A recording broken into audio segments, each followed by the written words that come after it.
Day one of free agency, and a lot has happened. Some good, some bad, and some honestly annoyed.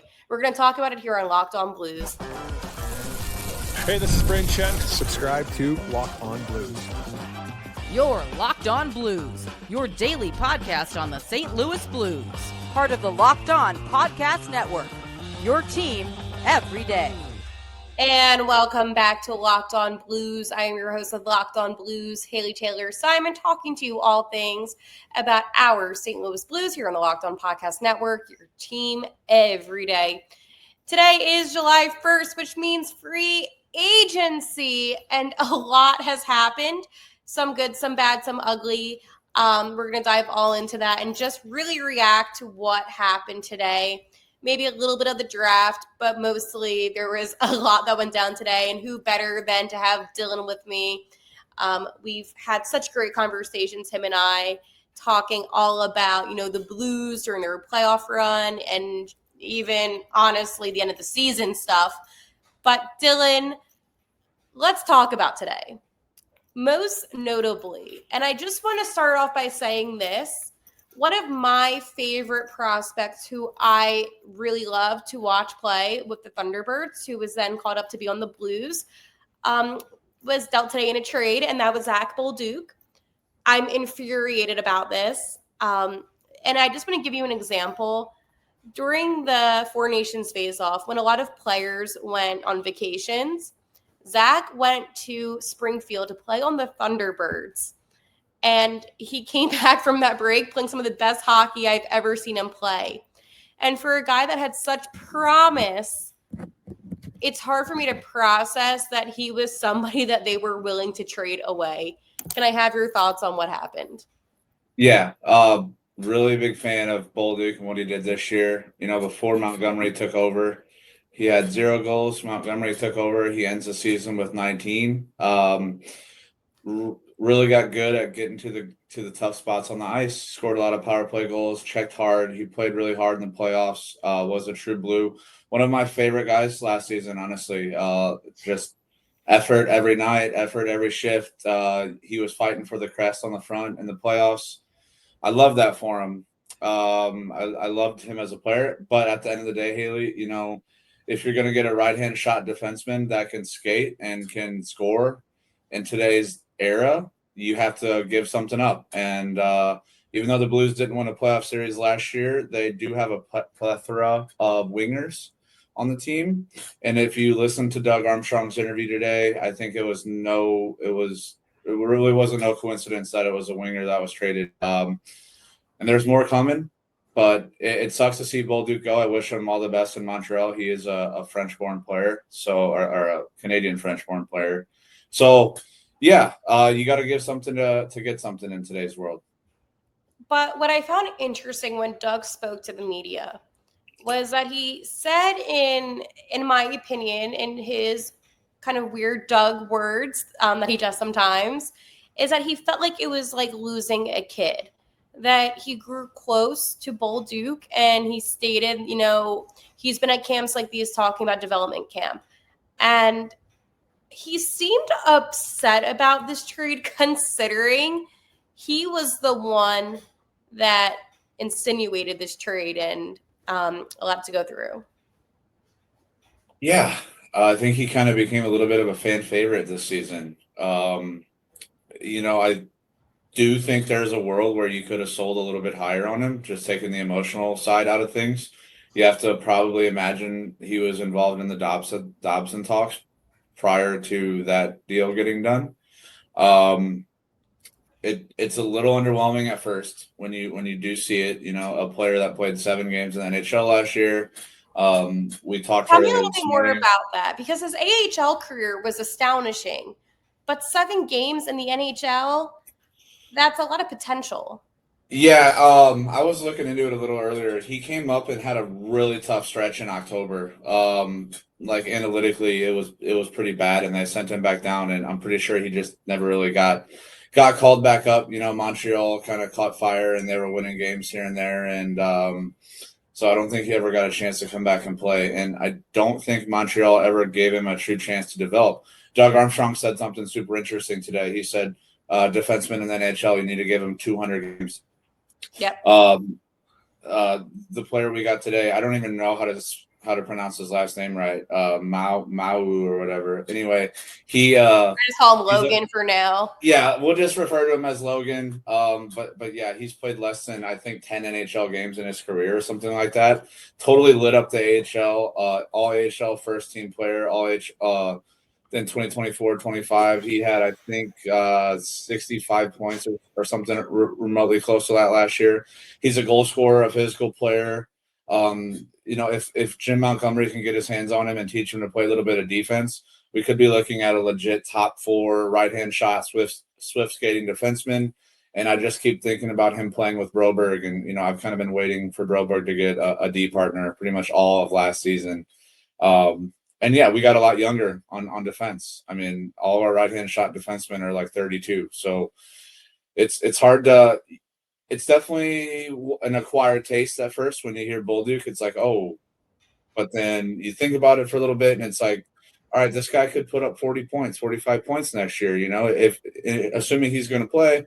Armstrong's comments today where he has a job and right now. So, we'll see what happens. Armstrong's never really active on July 1st. But yeah, I'm expecting good things from this player.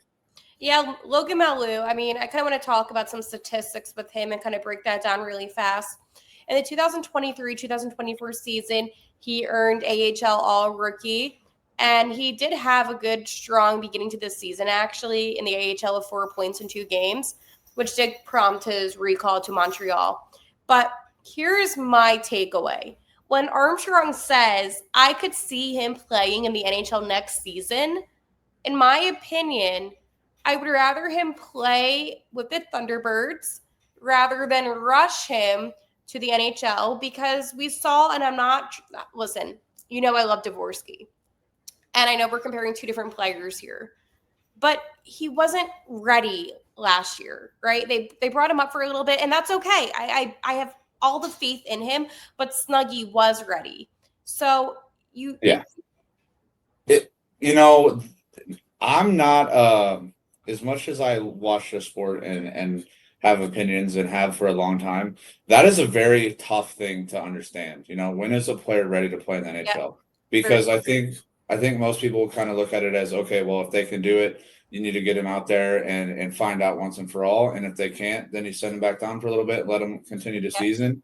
But we're getting a motivated player who's been messed around a little bit. He's obviously had his hardships, and we're going to talk about that. Yeah. And I just think he's super motivated. He's coming off of 2 good AHL years, coming from a kind of a brutal organization. You play a couple of tough games. They're pretty much Toronto. You play a couple of tough games and they kind of bury you a little bit. And I don't know, just like the thought of Jim Montgomery getting his hands on this guy and him kind of fitting the mold of what the Blues have in terms of age and kind of resetting the what's going on with the defense. I don't know. I love to see him come in, play top 4 minutes right away, like not be too horrible defensively. That's what I keep saying. I keep seeing is that he struggles with defense, but he is physical and can score and obviously a good skater. We'll see. It could just be Armstrong giving him some confidence, but it sounds like they want to give him a shot right off the jump here. So that would be the Blues need help now on defense. I mean, it's obvious they have for close to 2.5 seasons. So, let's hope he can come in and play motivated and really have a role in the top 4.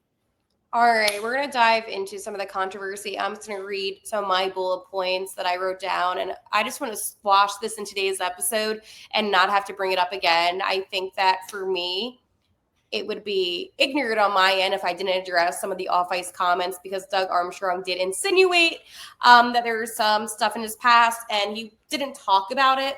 But he said, do your research and find out. I knew what it was, but I want everybody just to know what happened. There's 2 different situations. We're going to talk about it. We're going to squash it because I truly do believe that second chances are given. And from hearing him talk today, he does seem somebody who did take accountability. So here's the incident. November 2020, he was playing in Sweden, and he took and shared an explicit photo of, I guess, somebody that he was dating, seeing without her consent. He shared the photo with his teammates, and the situation, the act led to criminal charges in Sweden. He was fined, and it was for an invasion of privacy. And again, that was in 2020. So like he was I'm not excusing it, but he was a teenager.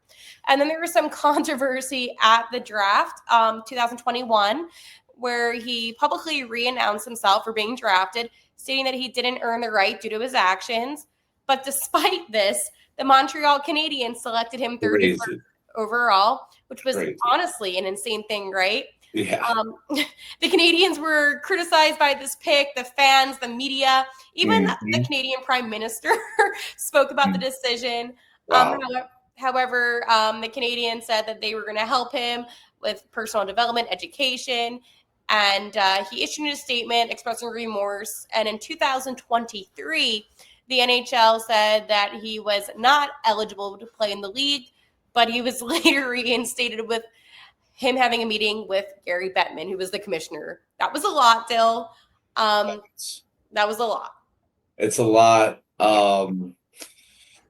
Yeah, it's a lot. I agree with everything you said at the beginning. People need to deserve second chances. Obviously, what he did when he was a little bit younger, not that it matters what age you are if you do something like that, it's frowned upon. All we can do as fans is hope that he gets continued guidance from the NHL and from the management here in St. Louis, which Armstrong did say today that would happen. Yep. And just being a fan of people and wanting to see people be happy, I hope he can move on from that and put it behind him. Come get involved in the community in St. Louis. It's a great place to give back. I'm not saying money fixes what donate a little bit to some charities or something. Just give back, show that you're committed to, righting the wrongs. And at the end of the day, you hit the nail on the head. He was reinstated. It's insane, totally insane that he was actually drafted in 2020. That was a crazy moment at that draft. I remember watching it, and I was like, "Oh my goodness!" I remember hearing about that. I was a little out of the draft back then. The Blues were, kind of going through it at that time, so I was a little out of touch. But going back on it today and hearing that, and it wasn't the current regime at Montreal, which kind of makes sense. But yeah, for him to renounce himself, and obviously the kid felt bad, and you just hope for a happy ending. Come on in and do your thing and get in the gym and work hard, and good things will happen for all parties. Absolutely. And the one thing that I took away from it was his remorse. I mean, for him, he was not expecting to get drafted by the Canadiens. And for that to happen, I don't want to say it made him look bad, or worse, I should say, but it definitely didn't help. I feel like him saying, "Hey, I don't want to, come up this year. I don't deserve it." That was him giving himself a punishment in a sense. Like, hey, my actions were not okay. And the Canadiens draft him. But hearing Doug speak today, it seemed like, and I have to check my notes from back then, that the Blues had interest in him. He seemed like a guy that the Blues wanted from how Doug was speaking. So it sucks that Bolduc had to be dealt, but it just shows the talent, though, that Zach Bolduc has, where you don't have to give away any draft picks, nothing. All you have to give away is Zach Bolduc. Doug said the one positive thing for Bolduc is that he's able to head home. I have to tell you, though, we watch a lot of Blues hockey, you and I, and we talk about this all the time, are some of our favorite players. And Bolduc was a fan favorite, and he worked hard. He worked so hard. And he was one of those guys, honestly, who I didn't have this on my mind today. And I saw the news, and I was shocked. A lot of the really sharp guys that I follow that are really, really tuned in the NHL, this guy by the name of Kyle Foxton, may or may not have heard of him, but I've been following him for like going on 12 Yeah, years I know on who Twitter. Yeah, he's always pretty right on with what he says, and a lot of people seem to believe that it was always Bolduc if Kyrie wasn't going to get traded, and it's as hard as that is to really fathom right now, because it kind of did blindside me, to be honest with you. When I saw Zach Bolduc, I was like, okay, this guy's going to have 15 goals, played 82 games last year, and then I see that he played 7 games, and I'm like, okay, I don't know about that, but yeah, again, going back to what I said originally, you have to give up something to get something, and you have the plethora of wingers. You have more coming in the pipeline. It's just, I don't think, you got to remember one thing about the Blues. They have probably the best pro scouting group in the league. They do. People will not argue with you on that. No, they do. You don't have a full sample size on Zach Bolduc yet. Who knows? Maybe he comes out and scores 40 and 60 next year with Montreal. I think that's a little unlikely. He could be a 30-goal scorer. But I want the best for that man, but you're right. You don't know. I mean, he had the goal where he was flexing on the ice, the goal celebration. I'll never forget that. Yeah. But I think I will tell you that I trust the Blues pro scouting 100%. So we're on the same page about that one. Yeah. I mean, and that can be a decent segue if you're ready to talk about Bukestad and some of the other stuff that happened today. Yeah, well, before we get into that, I want to tell everybody about FanDuel, and then we're going to dive all into that. That was a good segue on your end. I like